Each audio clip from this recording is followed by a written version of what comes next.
Hello friends, তোমরা সবাই কেমন আছো? আশা করি ভালো আছো। তো আমিও ভালো আছি। তো তোমাদের সবাইকে জানাই আমার চ্যানেলে অসংখ্য স্বাগত।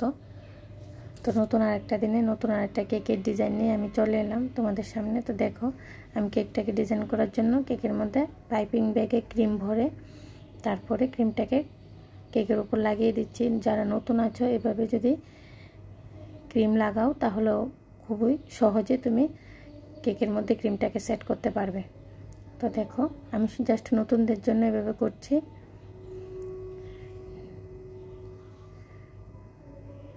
তো আমার কেক বানানো যদি তোমাদের থেকে ভালো লাগে অবশ্যই চ্যানেলটাকে সাবস্ক্রাইব করে পাশে থাকা বেল আইকনে ক্লিক করে দেবে, লাইক কমেন্ট শেয়ার করে দেবে।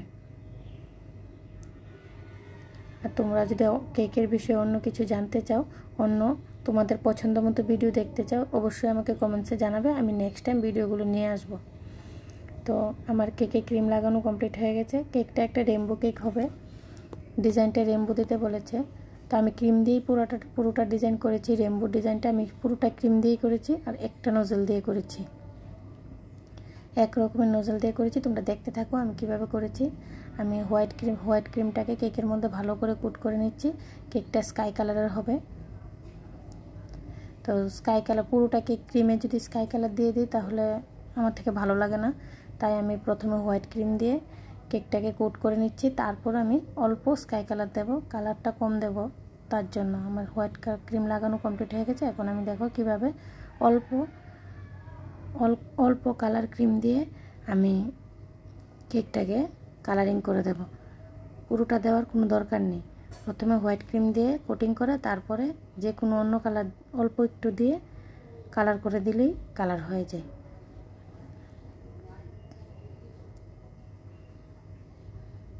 দেখো কি সুন্দর স্কাই কালার হয়ে গেছে। তো আমি স্কাই কালারটাকেও সুন্দরভাবে নাইফের সাহায্যে আমি কেকের মধ্যে সেট করে দেব খুব সুন্দর করে। দেখো, বোঝাই যায় না যে ভিতরে হোয়াইট কালার ছিল।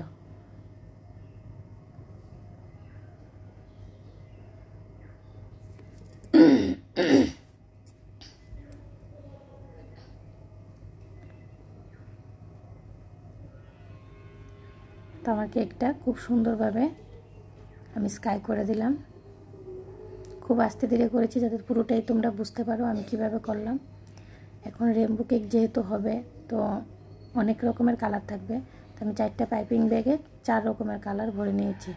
তো দেখতে থাকো আমি কিভাবে নিচের বর্ডারটা দিচ্ছি। নোজেল সেমই,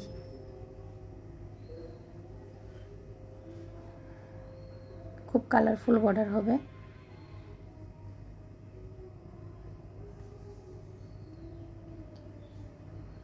এখন আমি পিঙ্ক দিয়ে দিচ্ছি। তো আমার বর্ডার দেওয়া কমপ্লিট হয়ে গেছে। এখন আমি উপরে রেমবোগুলো দিয়ে দেবো।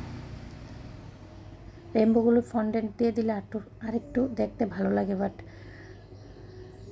ফন্ডেন্ট ওরা নেবে না, বলেছে যে ক্রিম দিয়েই করে দাও।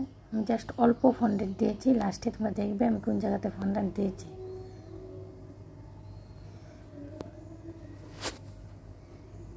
তো আমি এইভাবে পুরোটা কেকে সেমভাবে রেমবোগুলো বানিয়ে দিলাম। দেখো, এখন আমি ফ্লাওয়ারগুলো বানিয়ে নিচ্ছি। রেমবোর সাইডে যে জায়গাটা ছিল ওই জায়গাতে আমি ফ্লাওয়ার দিয়ে দিলাম।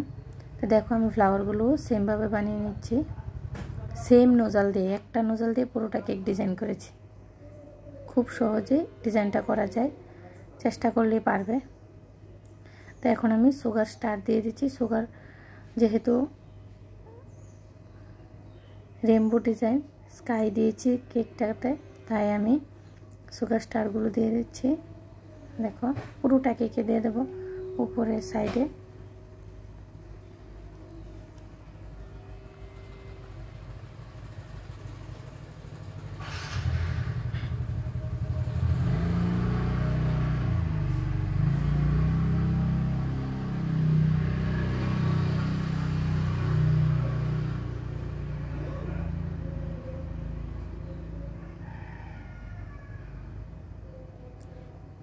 কেকটা দেখতে এখন একটু অন্যরকম লাগছে, বাট জাস্ট ফন্ডেন্টটা দেওয়ার পর আর একটু ভালো লাগবে, দেখবে ফাইনাল লুকটা আসবে।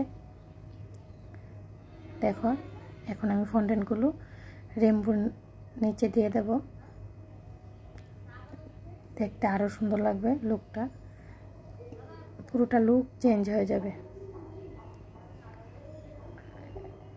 এভাবে আমি প্রত্যেকটা রেইনবোর নিচে আমি ফন্ডেন্টের ম্যাকগুলো দিয়ে দেব।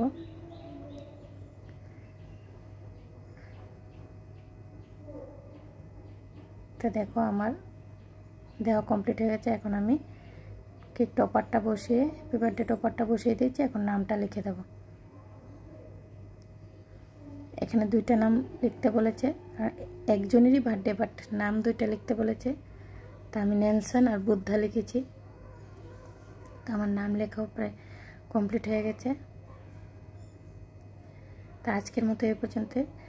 নেক্সট টাইম নতুন একটা কেকের ভিডিও নিয়ে তোমাদের সবার সাথে দেখা হবে। ভালো থেকো, সুস্থ থাকো, সবাইকে রাধে রাধে।